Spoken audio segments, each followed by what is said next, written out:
Baghdad. Clashes broke out early Monday as Iraqi forces moved to recapture Kurdish-held oil fields and a military base near the northern Iraqi city of Kirkuk, after demanding that they return to the positions they occupied before collapsing in the face of an Islamic State advance 3 years ago. Iraqi forces said they were under instructions to avoid violence, but Kirkuk residents said that gunfire and explosions could be heard in the city in the early morning.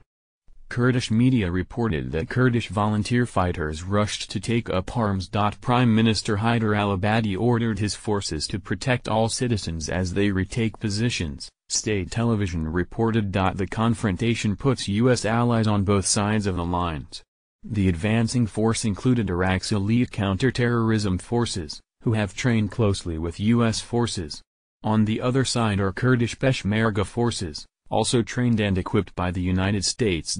Kurdistan's vote for independence last month, strongly opposed by Baghdad and the United States, has sharpened long-standing disputes between Baghdad and Kurdistan's semi-autonomous government in the north over land and oil. Kirkuk has been contested for decades, but Kurdish forces took control after the Iraqi military fled from large swaths of northern Iraq in 2014 in the face of an Islamic State push. Now Iraq wants that ground back. Baghdad has built up troops on the outskirts of the city in recent days.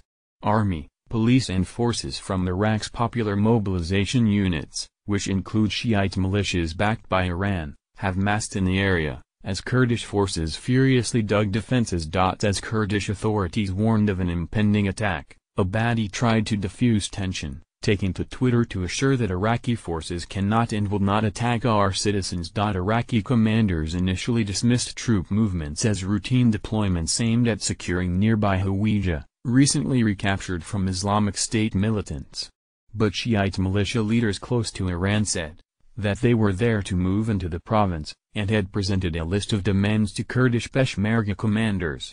Those demands included a Kurdish withdrawal from positions including the city's K1 military base and oil fields. The orders are to surround K1 and oil fields and stop and call on the Kurdish forces to retreat, said a counterterrorism officer who spoke on the condition of anonymity because of the sensitivity of the topic.